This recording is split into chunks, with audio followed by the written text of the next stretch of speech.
endongo efuuse endongo luli yakaabya gravity omutuju ate mulowooza erese Chris Evans emabega nedda mwana mulenzi endongo emuggyemu eddoboozi n'ava mu mbeera n'akaaba n'okukaaba kati nno akaabidde ku TV ennamba bw'abadde ng'ali ne mwana muwala Anatalia Ozi. Twogera ku mwana mulenzi Chris Evans gwe mumanyi obulungi asinga obbakubira obuyimba obubatwala mu mukwano, obuyimba obulwana ababeezi bammwe, obuyimba obubaleetera okugaba emitima gyammwe nga temweteeseteese ng'oggyeko David Lutalo. Bannange Chris Evans y'omu ku bayimbi namba 2 abasinga okwagalibwa abakyala olw'obuyimba bwe bakuba. Mwana mulenzi ono Bambi avudde mu mbeera n'abeera ng'akaaba naye ng'ekimukaabya ki? Indongo. Wano wennyini nnyini amanya yenze Sheila Adita webale kubanga ogitako waneno ku channel yange. Ky'olina okukola beera nga osubscribinga okwate mu notification bell ebeera waggulu. Muganda wange buli video yonna etuula kuno tegenda kubanga ekuyitako egenda kutukako direct anti wasubscribinze ate nakadde tewakeerabidde. Wabula if you're new here and it's your first time to see me or to watch or to pass by this channel, nawe nkujjukiza muganda wange nti okusubscribinga kikulu nnyo, notification bell gikonemu ejja kubanga ekuyambako olema kuddamu kubeera ng'osuga ate kigenda kuyambako igwe to become part of our family, to be a member on our YouTube channel. Waneno nno twogera ku bintu ebyenjawulo nga ebikwatagana ku bulungi tetubyerabidde, twogera ku bulungi. You want to look beautiful, you want to look fantastic, you want to look fabulous.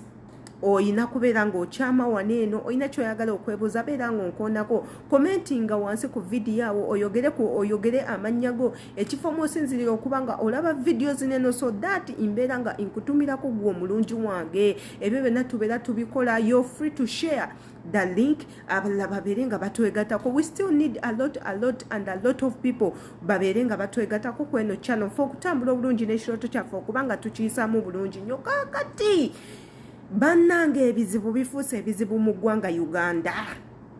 Sometimes nange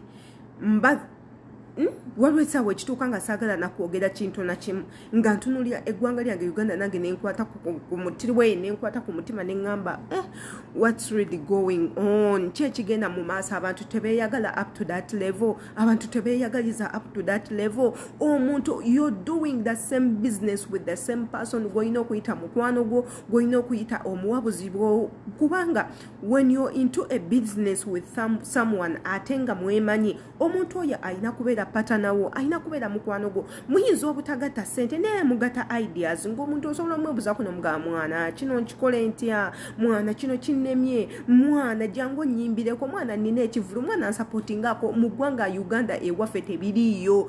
People support those who they want to support. Tebaagala kumanya oba omulala tofunye oba ofunye oba ki. They don't want to know. That's how horrific Ugandans are.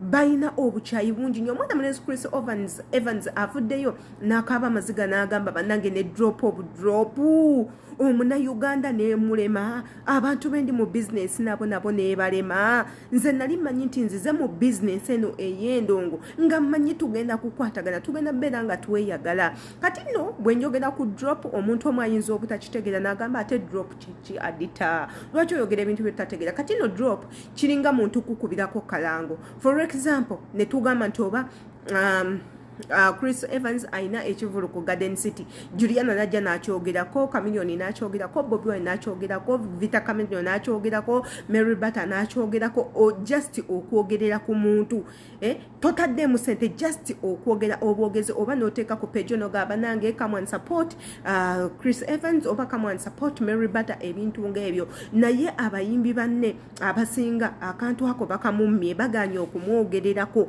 bajje boogere ku kivulu kye. Nagamba business yaffe erimu hatred y'amaanyi nnyo, obutayagaliza bungi nnyo, drop omuntu emulema. So Bambi kinendo kimunyigiriza nnyo omutima n'abeera Bambi ng'ayoza ku munye n'akabajjukira ne gravity omutuju ebintu ebyo yabyogerako era byamujja mu mbeera n'akaba n'okukaba n'agamba bana Uganda kiki?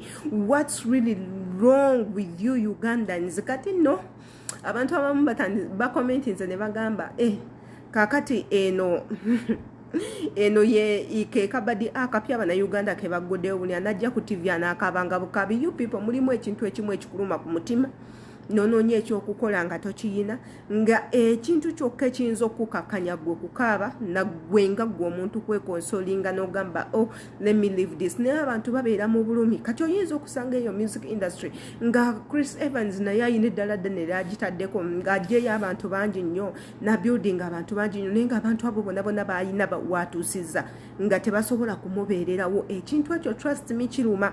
naawe weegezeeko nga gwe omuntu. We truly help a lot of people.